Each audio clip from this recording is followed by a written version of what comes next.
Hello दोस्तों, आप सभी का मेरे चैनल डीजी वेदा में एक बार फिर से स्वागत है। आज आप लोगों के सामने फिर मैं एक नया लेक्चर लेके प्रस्तुत हुआ हूँ। आज के लेक्चर में हम लोग इलेक्ट्रॉनिक कॉन्फ़िगरेशन के बारे में डिटेल में पढ़ने वाले हैं। मैं बताऊंगा कि 1 to 20 आप कैसे बहुत आराम से इलेक्ट्रॉनिक कॉन्फ़िगरेशन लिख सकते हैं। बहुत से बच्चों का मेरे पास कमेंट आ रहा था कि इलेक्ट्रॉनिक कॉन्फ़िगरेशन लिखने में बहुत परेशानी होता है, तो इसलिए मैंने सोचा कि अभी 9th-10th के बच्चों के लिए काफ़ी इंपॉर्टेंट टॉपिक हो जाता है इलेक्ट्रॉनिक कॉन्फ़िगरेशन। हायर क्लासेस में भी इसको और अलग तरीके से पढ़ना है, वहाँ पे कुछ और प्रिंसिपल इसमें ऐड हो जाते हैं। तो अभी इस वीडियो में मैं 9th-10th को बच्चे को टारगेट करके मैं बना रहा हूँ, उनके लिए ये बहुत बहुत यूज़फुल रहेगा। आप इस वीडियो से फ़ायदा ले सकते हैं। तो चलिए मैं स्टार्ट करता हूँ अपना इलेक्ट्रॉनिक कॉन्फ़िगरेशन। आज हम लोग पढ़ने वाले हैं क्या, इलेक्ट्रॉनिक कॉन्फ़िगरेशन।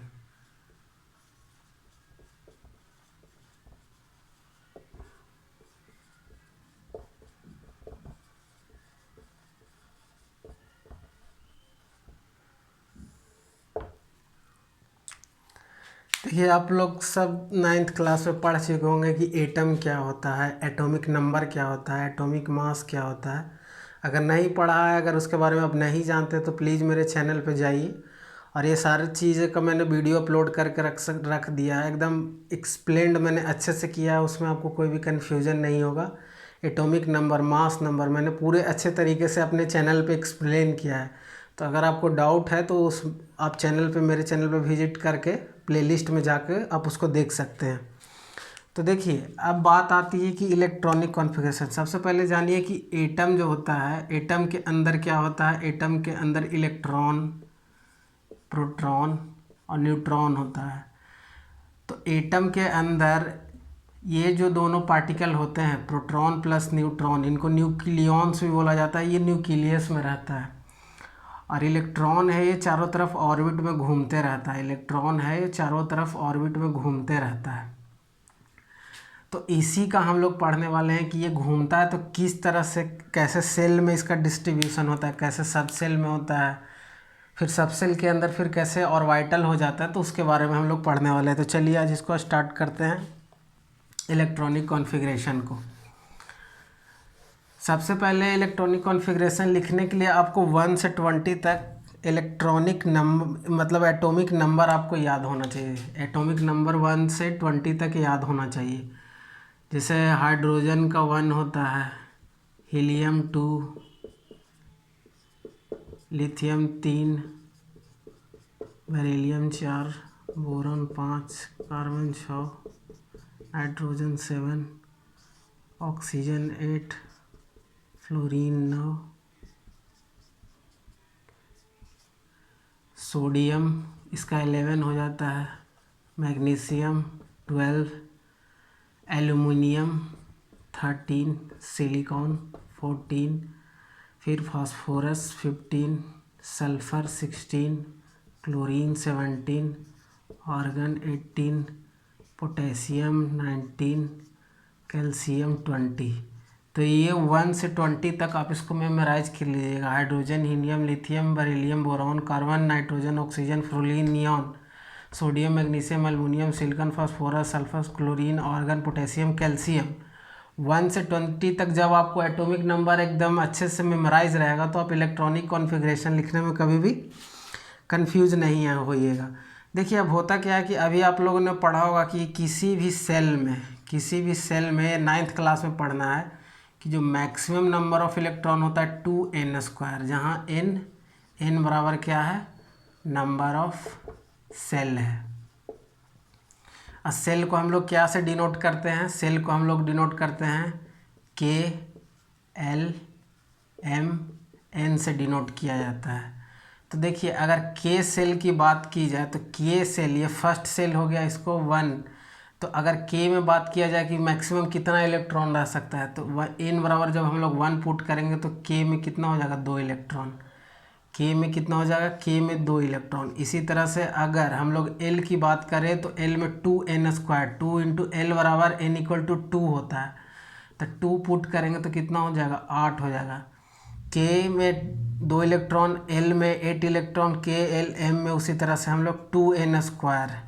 फिर इसमें कितना पुट करेंगे, n की जगह 3 पुट करेंगे तो 2 इंटू 3 का स्क्वायर इक्वल्स टू 318 इलेक्ट्रॉन। इसी तरह से KLMN आ जाइए, इसमें उसी तरह से पुट करेंगे KLMN 2 इंटू 4 इक्वल टू 32। तो इस तरह से आप याद रख सकते हैं। K में मैं इसको अंडरलाइन कर देता हूँ, मैक्सिमम नंबर ऑफ इलेक्ट्रॉन है, इससे ज़्यादा इसमें नहीं रह सकता। K में 2, L में 8, M में 18, N में 32। तो KLMN इसको आप याद कर लीजिएगा, इसमें इतना मैक्सिमम नंबर ऑफ इलेक्ट्रॉन हो सकता है। Maximum number of electron in a shell, इसका ये फार्मूला है 2n², ये याद कर लीजिएगा। इसको मैं स्टार मार्क कर देता हूँ, इससे आपको इलेक्ट्रॉनिक कॉन्फ़िगरेशन लिखने में सहायता होगा। तो ये तो था सेल के बारे में। इससे थोड़ा और मैं फर्दर इसको थोड़ा सा और मैं ओपन करके एक्सप्लेन करता हूँ, जिससे आप लोग को पता चल सके कि एग्जैक्ट लोकेशन क्या होता है इलेक्ट्रॉन का, जो जहाँ पे इलेक्ट्रॉन रहता है। एटम के अंदर सेल होता है, सेल के अंदर सबसेल होता है, सबसेल के अंदर क्या होता है ऑर्बिटल होता है। तो वहाँ पे एक्चुअल में इलेक्ट्रॉन रहता है। सेल के अंदर क्या होता है सबसेल,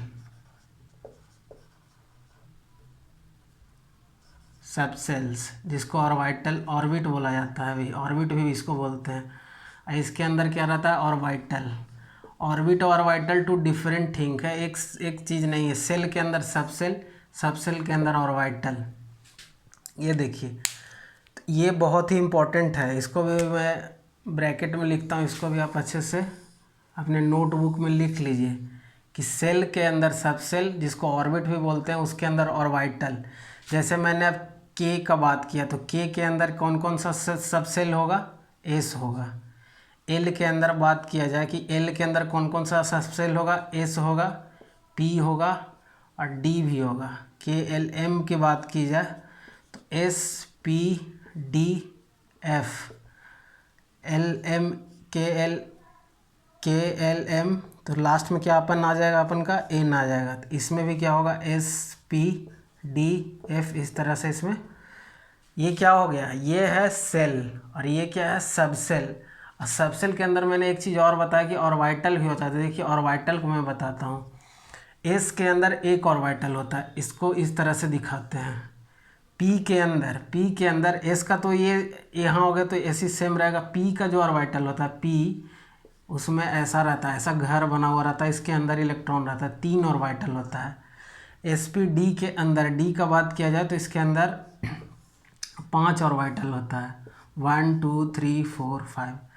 उसके बाद अगर F की बात की जाए तो इसके अंदर इसी तरह से 7 ऑर्बिटल हो जाएगा, 1 2 3 4 5 6 7।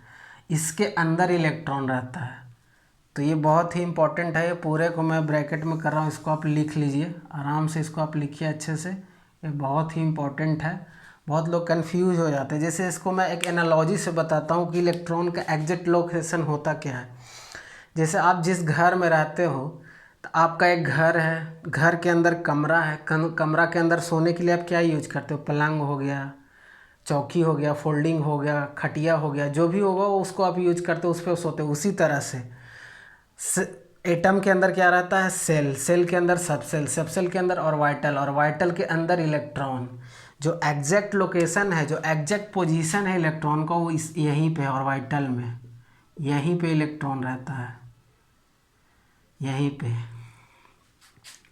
तो अब आपको कंफ्यूज कभी नहीं होना है। आप कैसे याद रखेंगे, सेल के अंदर सबसेल, सबसेल के अंदर ऑर्बिटल, और एक सेल के अंदर कितना ऑर्बिटल हो सकता है इसको भी मैंने बताया। के के अंदर S, L के अंदर SPD, M के अंदर SPDF, N के अंदर SPDF।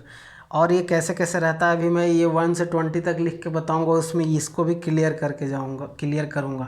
तो इस तरह से इसमें एक ऑर्बिटल, इसमें 3, इसमें 5, इसमें 7।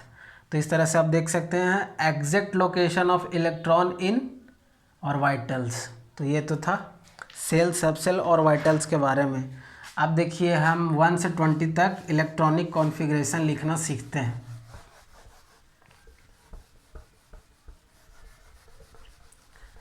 1 से 20 तक हम लोग इलेक्ट्रॉनिक कॉन्फ़िगरेशन बहुत आराम से लिख सकते हैं। इतना बेसिक कॉन्सेप्ट अगर आपको पता रहेगा तो आप कभी कंफ्यूज नहीं होइएगा। तो इतना बेसिक कॉन्सेप्ट आप याद रखिएगा हमेशा। सबसे पहले हाइड्रोजन, तो हाइड्रोजन का क्या होता है, एक इलेक्ट्रॉन, इसका एटॉमिक नंबर 1 है, तो 1s1। ये इसको ऑर्बिटल के फॉर्म में दिखाएंगे तो s ऑर्बिटल है, तो s में तो एक ही होता है, इलेक्ट्रॉन को ऐसे दिखाया जाता है हाफ एरो से। उसके बाद हीलियम का बात किया जाए तो इसका कितना होता है एटॉमिक नंबर 2, तो 1s2। इस तरह से देखिए इसका क्या हो जाएगा, इसमें भी Ac है तो इसमें 2 इलेक्ट्रॉन रहेगा, हाँ इस तरह से दिखाया जाता है, 2 इलेक्ट्रॉन, एक इलेक्ट्रॉन है, एक इलेक्ट्रॉन है। इलेक्ट्रॉन को ऐसे हाफ एरो से दिखाते हैं इस तरह से, 2 इलेक्ट्रॉन हो गया तो इस तरह से, इसको आप देख लीजिएगा हाफ एरो से दिखाया जाता है। तो ये इलेक्ट्रॉनिक कॉन्फ़िगरेशन ये है आपका, और ये इसको ऑर्बिटल के अंदर दिखाने का तरीका है। उसके बाद लिथियम, तो लिथियम का क्या हो जाएगा 1s2 2s1। इसको कैसे दिखाएंगे ऑर्बिटल के अंदर, s के अंदर देखिए कितना हो गया 2 इलेक्ट्रॉन, तो इसको पेयर। उसके बाद जो ये 2 का ऑर्बिटल है इसमें भी तो एक ही रहेगा, s जहाँ भी रहेगा एक ही ऑर्बिटल रहेगा, तो उसमें एक इलेक्ट्रॉन।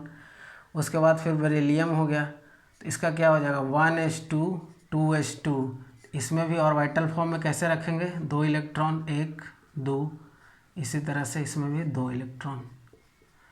ये क्या है, ये इलेक्ट्रॉनिक कॉन्फ़िगरेशन है, इसको आप सीखते जाइए। उसमें मैं एक्स्ट्रा बता रहा हूँ कि ऑर्बिटल के अंदर कैसे इलेक्ट्रॉन रहता है, यही इसका एग्जैक्ट लोकेशन है इलेक्ट्रॉन का ऑर्बिटल के अंदर। जैसे मैंने आप लोगों को घर बताया कि आपका घर है, घर के अंदर रूम है, रूम के अंदर कहीं पे आप कुर्सी पे बैठते हैं, टेबल पे बैठते हैं या फिर पलंग पे सोते हैं, तो वैसे ही सेल के अंदर सबसेल, सबसेल के अंदर ऑर्बिटल। इसके बाद बोरॉन हो गया, तो इसका कितना होता है 5 होता है, तो 1s2 2s2 2p1। यहाँ पे देखिए 2 2 4 1 5 इलेक्ट्रॉनिक कॉन्फ़िगरेशन। अब यहाँ पे इसको दिखाइए s फिर क्या आ गया p में कितना होता है 3 1 2 3, इसमें 2 इसमें 2 इसमें 2 इसमें 2 इसमें 1। इसके बाद कार्बन आ गया, तो 1s2 2s2 2p2। फिर वैसे ही ऑर्बिटल के अंदर दिखाएंगे 1 2 1 2 1 2, फिर इसके अंदर 1 2। देखिए अब आप बोलिएगा एक ही ऑर्बिटल में क्यों नहीं दिखा दिए, तो इसका भी कुछ प्रिंसिपल है, पॉली एक्सक्लूजन प्रिंसिपल है, वाउ प्रिंसिपल है और हुंड्स रूल है, उस आधार पे ये फीलिंग होता है।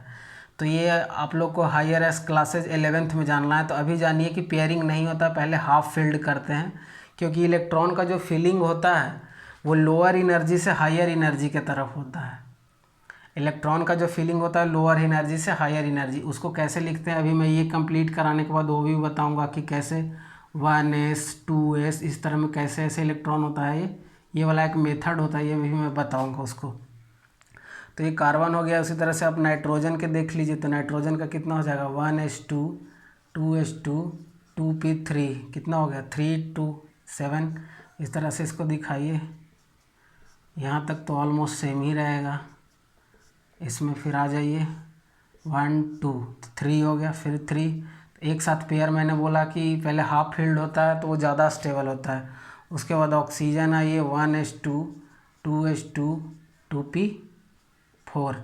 क्योंकि एक चीज़ और आप जान लीजिए, एस में मैक्सिमम कितना इलेक्ट्रॉन रह सकता है। सेल के अंदर तो मैंने बता दिया था, अब सब सेल के अंदर एस के अंदर मैक्सिमम 2 इलेक्ट्रॉन रह सकता है, पी के अंदर मैक्सिमम 6 इलेक्ट्रॉन रह सकता है, एस पी डी के अंदर मैक्सिमम 10 इलेक्ट्रॉन रह सकता है, एफ के अंदर 14।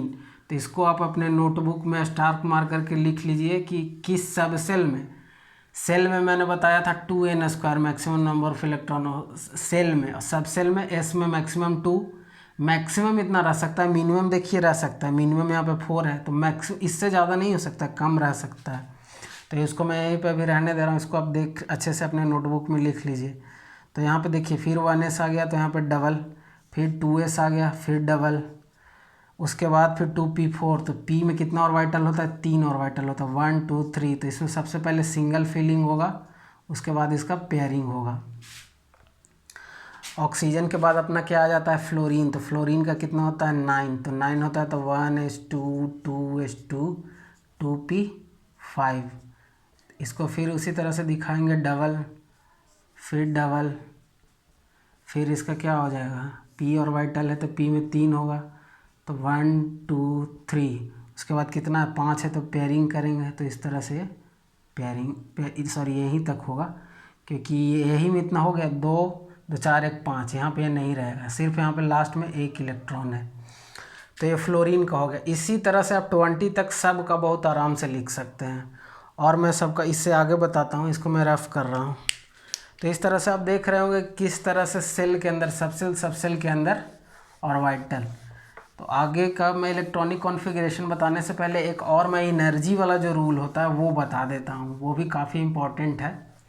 उम्मीद करता हूँ आप लोगों ने इसको लिख लिया होगा, मैं इसको रफ कर रहा हूँ। ये सब सेल में इतना इलेक्ट्रॉन होता है।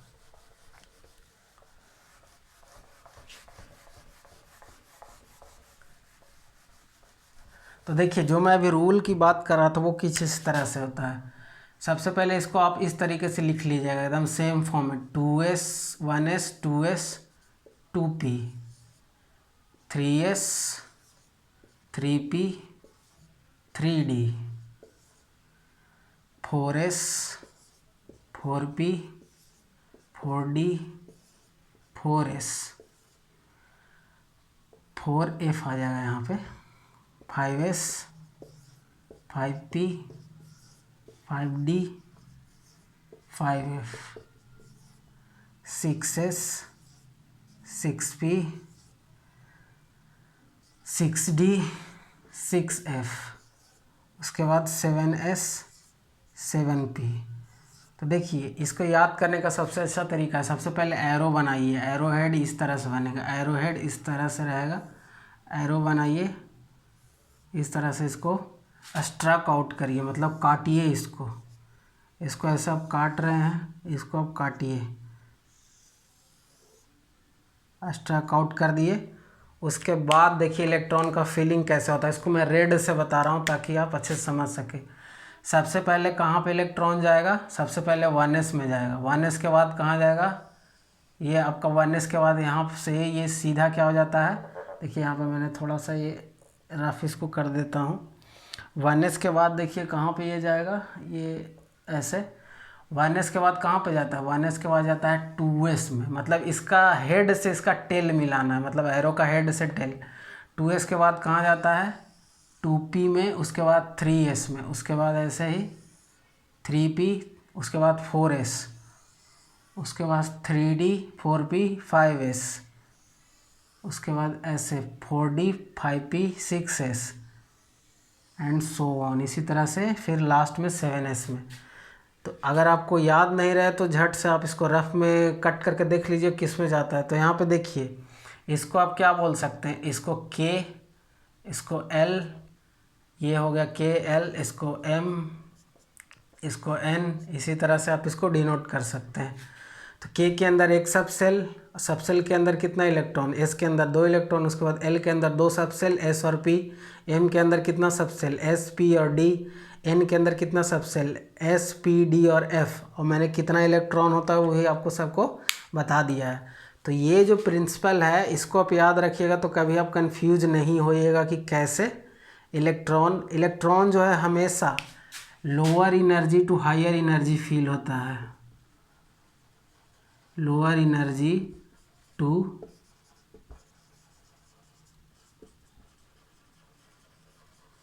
लोअर एनर्जी से हायर एनर्जी, यानी 1s का एनर्जी कम होगा तो इसमें पहले फील होगा, उसके बाद इसका एनर्जी 2s में, इससे थोड़ा सा एनर्जी 2s का ज़्यादा होता है तो उसमें फील होगा, उसके बाद 2p में, उसके बाद 3s में, इस तरह से इस टाइप का ये फीलिंग होगा। तो ये एनर्जी का था, इसको आप याद रख सकते हैं। यही यूज करके आप इलेक्ट्रॉनिक कॉन्फ़िगरेशन 20 के बाद का भी लिख सकते हैं। यहाँ पे देखिए आपको एक एक्सेप्शन दिख रहा होगा कि 2p के बाद 3s जाता है, 3 उसके बाद 3p जाता है, उसके बाद 3d ना जाके उससे पहले कहाँ चला जाता है? 4s में चला जाता है। तो यहीं से क्या होता है, नहीं 4s में जाता है, उसके बाद 3d में जाता है। तो आपका एक्सेप्शन कहाँ से आने लगेगा? क्रोमियम और कॉपर है वहाँ पे एक्सेप्शन होता है, लेकिन वो आपके 11th में पढ़ना है। तो वो जो मेरा 11th वाला सीरीज चल रहा है, मैं उस 11th क्लास का भी केमिस्ट्री पढ़ा रहा हूँ, तो उसमें मैंने अफवाओ प्रिंसिपल, पॉली एक्सक्लूजन और मैक्सिमम रूल ऑफ मैक्सिमम मल्टीसिप्लिटी, ये 3 रूल लगा के इसको फिल किया जाता है, वहाँ पे मैंने उसको एक्सप्लेन किया है। तो वो 11th क्लास में आपको पढ़ना है, अभी इतना ही पढ़ना है 20 तक। तो 20 तक जितना मैं बताया इससे आप आराम से लिख सकते हैं, कभी भी आपको कोई डाउट नहीं होएगा। मैंने 9 तक लिखा था। अब देखिए नियॉन का लिख के देखते हैं इलेक्ट्रॉनिक कॉन्फ़िगरेशन। नियॉन का 10 होता है तो 1s2 2s2 2p6।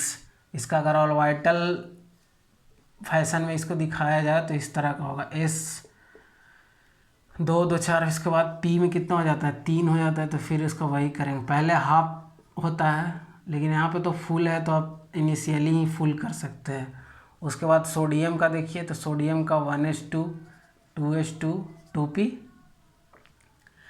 1s2 2s2 2p से 3s1। इस तरह से आप देख सकते हैं। इसको भी वैसे ही दिखा दीजिए एंड सो ऑन, जितना भी आएगा वैसे ही होते जाएगा। इसमें भी पेयरिंग होते जाएगा क्योंकि पूरा फुल ऑर्बिटल है। यहाँ पे फिर एस आ जाएगा तो एस में सिंगल होगा। उसके बाद अगर मैग्नीशियम का दिखाना है तो दिखाने का स्टैंडर्ड टर्म है। नियॉन का कितना होता है, नियॉन का 10 होता है तो पहले आप नियॉन लिख दीजिए। उसके बाद नियॉन तक कितने ऑर्बिटल का यूज हो गया है, पी फिल हो गया है तो सिर्फ आप 3s2 भी लिख दीजिएगा तो ये भी नियॉन का इलेक्ट्रॉनिक कॉन्फ़िगरेशन है क्योंकि ये नियॉन जैसा ही है तो ये पूरा होगा। उसके बाद इसको दिखाना चाहे तो ये नियॉन तक का तो ये है ही, इसका अगर ऑर्बिटल रिप्रेजेंटेशन होगा तो ये फुलफिल हो जाएगा। नियॉन के बाद अगर आप एल्युमिनियम का दिखाना चाहे तो कुछ इस तरह से हो जाएगा। फिर आप नियॉन लिख दीजिए। नियॉन के बाद क्या हो जाएगा, 3s2 हो जाएगा, फिल हो गया 3p1 हो जाएगा। ऑर्बिटल रिप्रेजेंटेशन तो सेम होगा। फिर सिर्फ हम इसका दिखाएंगे तो इसका क्या दिखाएंगे, एस में 2 इलेक्ट्रॉन और पी में 3 रहेगा लेकिन इलेक्ट्रॉन एक ही है तो एक ही होगा। एल्युमिनियम के बाद सिलिकॉन पे आ जाइए तो सिलिकॉन का क्या हो जाएगा, फिर आप नियॉन से दिखा सकते हैं, इतना तो कॉमन रहेगा। उसके बाद फिर क्या कर सकते हैं, 3s2 इसका कितना होता है 14 होता है तो 3p2। इसके बाद फिर वैसे ही आप दिखाइए, इसका पेयरिंग कर दीजिए। उसके बाद यहाँ पे देखिए, यहाँ पे आप एक में 2 इलेक्ट्रॉन नहीं डालिएगा, हाफ फिलिंग मोर स्टेबल होता है तो हाफ फिल करेंगे। उसके बाद फास्फोरस का आ जाइए तो फिर वही नियॉन तक, ये 10 तक तो हो गया। उसके बाद 3s2 और 3p, ये कितना हो जाएगा 2 हो गया 12 तो 3p3 हो जाएगा। यहाँ पे 3 इलेक्ट्रॉन। फिर इसका ऑर्बिटल रिप्रेजेंटेशन दिखाइए, ये फुलफिल है। यहाँ पे देखिए 3 है और 3 ऑर्बिटल भी है तो half filling is more stable than full filling. तो इस तरह से। इसके बाद फिर सल्फ़र का देख लीजिए तो इसको भी नियॉन तक सेम रखेंगे, नियॉन तक तो वही रहेगा। उसके बाद 3s2 और 3p कितना हो जाएगा 4 हो जाएगा। उसके बाद इसका ऑर्बिटल रिप्रेजेंटेशन वैसे ही होगा। फिर इसमें p में ले जाएंगे तो पहले 3 ऑर्बिटल दिखाएंगे, उसके बाद पहले हाफ फिलिंग करेंगे, उसके बाद क्या करेंगे फुल फिलिंग। तो यहाँ से पेयरिंग हो जाएगा। तो ये सल्फ़र तक दिखा दिया। अभी कितना बचा हुआ है मेरा, और जो बचा हुआ चलिए उसको भी देखते हैं। तो ये मैंने कहाँ तक कर दिया, नियॉन का एक छोड़ देते हैं ताकि उससे आप उसके नीचे तक देखने में आपको समझने में आसानी हो। तो इस तरह से एक सिंप्लीफाइड फॉर्म में दिखाने का तरीका, क्योंकि यही चीज़ बार बार लिखने का क्या मतलब, उसको फिर तो रिपीट करना है। हाँ, जब एग्ज़ाम में आए तो आप उसको पूरा डिटेल में पूरे लिख के दिखाइएगा, अदरवाइज़ आपका नंबर भी डिटेल में नहीं मिलेगा। इसलिए अगर आपको फुल मार्क्स चाहिए you should write in detailed manner, otherwise they will deduce your marks. तो अब देखिए सल्फ़र तक तो हो गया। अब क्लोरीन का देखते हैं। तो क्लोरीन में क्या होगा, क्लोरीन में देखिए नियॉन 10 तक हो गया आराम से, कोई दिक्कत नहीं। उसके बाद 3s2 3p कितना हो जाएगा 12 5 हो जाएगा। इसका रिप्रेजेंटेशन देखिए, इतना तो कॉमन होगा। इसके बाद का मैं दिखा रहा हूँ। तो इसमें p कितना हो गया 3 में क्या होगा, पहले हाफ फिलिंग, ये याद रखिएगा, हाफ फिलिंग पहले, उसके बाद पेयरिंग। तो इस तरह से 3 और 2 5। उसके बाद क्लोरीन के बाद आर्गन आ गया। तो इसका तो देखिए ये भी एक इनर्ट गैस है, तो इसको फिर हम नियॉन के टर्म में नहीं, इसको पूरा दिखा देते हैं। तो इसका क्या हो जाएगा 1s2 2s2 2p6 3s2 3p6 2 2 4 6 4 10 और 2 12 6 18। तो ये ऑर्गन का हो गया। इसी तरह से आप इसका ऑर्बिटल फिलिंग दिखा सकते हैं, जैसे ही हो जाएगा। ऑर्बिटल फिलिंग चलिए यहाँ पे मैं नीचे दिखा देता हूँ, वहाँ पे तो जगह है नहीं। एस हो गया तो यहाँ पे डबल, फिर एस हो गया तो फिर डबल, फिर पी हो गया तो यहाँ पे देखिए 3 ऑर्बिटल है तो यहाँ पे डबल होगा, डबल डबल फुलफिल है। उसके बाद फिर एस आ गया, यहाँ पे भी फुलफिल है तो फिर डबल, यहाँ पे पी आ गया तो ये भी देखिए क्या है फुलफिल है। इसीलिए तो ये नट गैस है, किसी से रिएक्ट नहीं करता, इसका पेट भरा हुआ है, ऑर्बिटल भरा हुआ है। ऑर्गन के बाद क्या आ गया पोटेशियम। पोटेशियम का देखिए तो क्या लिखेंगे, अब Ar का लिख देंगे। Ar का मैंने ऊपर में लिखा है ऑर्गन का। तो ऑर्गन के बाद कितना इलेक्ट्रॉन ऐड हो रहा है, तो उसके बाद कौन सा ऑर्बिट आ जाएगा 4। तो 4s1 सिर्फ हो जाएगा। तो इसका मैं सिर्फ ऑर्बिटल दिखा देता हूँ, बाकी तो ये ऊपर सेम ही होगा ना, तो उसको बार बार लिखने का कोई मतलब नहीं है। फिर देखिए कैल्शियम का देखिए, तो फिर आप क्या लिखेंगे, ऑर्गन तक तो सेम होगा, उसके बाद ऑर्गन के बाद कितना इलेक्ट्रॉन इसमें बढ़ गया, 2 इलेक्ट्रॉन, तो 4s2। इस तरह से देखिए इसमें फिर क्या करेंगे, ये फुलफिल है तो पेयरिंग कर देंगे। इस तरह से 20 तक आप बहुत आराम से इलेक्ट्रॉनिक कॉन्फ़िगरेशन लिख सकते हैं। मैंने सेल, सब सेल और ऑर्बिटल के बारे में डिटेल में बताया। एनर्जी लेवल मतलब लोअर एनर्जी से हायर एनर्जी में फिल होता है, ये भी मैंने अच्छे से बताया। सेल, सब सेल और ऑर्बिटल का क्या कॉन्सेप्ट होता है, half filling is more stable than full filling, तो इसलिए पहले हाफ फिलिंग करता है। ये जो भी छोटी छोटी चीज़ें थी वो मैंने आपको डिटेल में अच्छे से समझा दिया, 20 एग्जाम्पल भी आपको समझा दिया है। एक बार में ना समझ में आया तो वीडियो को रिप्ले करके आप देख सकते हैं, उससे आपका कॉन्सेप्ट क्लियर हो जाएगा। तो चलिए इस वीडियो को आज हम लोग यहीं रखते हैं। तो ठीक है, चैनल पे बने रहिए, वीडियो को देखते रहिए। वीडियो देखने के लिए आपका बहुत बहुत धन्यवाद। आपका दिन शुभ हो।